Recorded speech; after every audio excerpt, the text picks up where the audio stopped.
ex Twitter.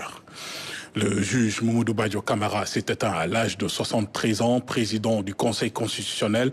Il a marqué les esprits par son engagement constant en faveur de l'état de droit. Retour sur le parcours exemplaire et le discours d'un haut magistrat qui a dédié toute sa vie à la justice et à la démocratie. Ibrahim Opabidjedjou. Magistrat chevronné, Mamadou Badio Camara a marqué des décennies durant la vie judiciaire sénégalaise. Né en 1952 à Dakar, il avait obtenu son baccalauréat en 1971 au lycée Lamine Gueye de Dakar avant d'entamer ses études supérieures à la faculté de droit de l'université Cheikh Anta Diop de Dakar.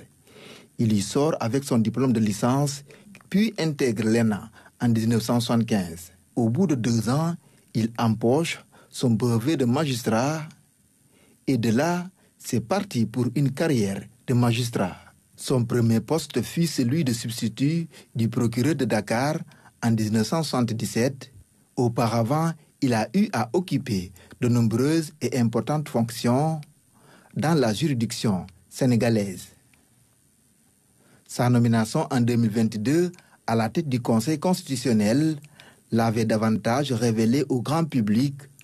Mais avant ce poste, Mamadou Badio Camara avait occupé le poste de procureur général près la Cour suprême.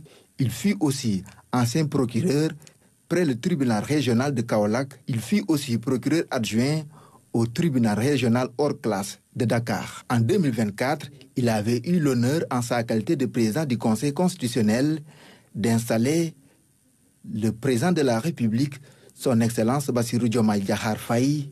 Après des années passées au service de la nation, Mamadou Badio Camara s'en va à jamais, laissant le pays et sa famille judiciaire dans une profonde tristesse. Et vous l'avez vu, c'est le juge Mamadou Badio Camara, en tant que président du Conseil constitutionnel, qui avait installé le président de la République, Bassirou Diomaye Faye, dans ses nouvelles fonctions le 2 avril 2024. Voici un extrait de son discours. Vous êtes le choix incontestable et éclatant du peuple sénégalais. Vous portez désormais sur vos épaules les espoirs de toute une nation, en particulier de ces jeunes hommes et jeunes femmes, accompagnés parfois d'enfants, dont l'aspiration à un travail digne et une vie décente est encore intacte.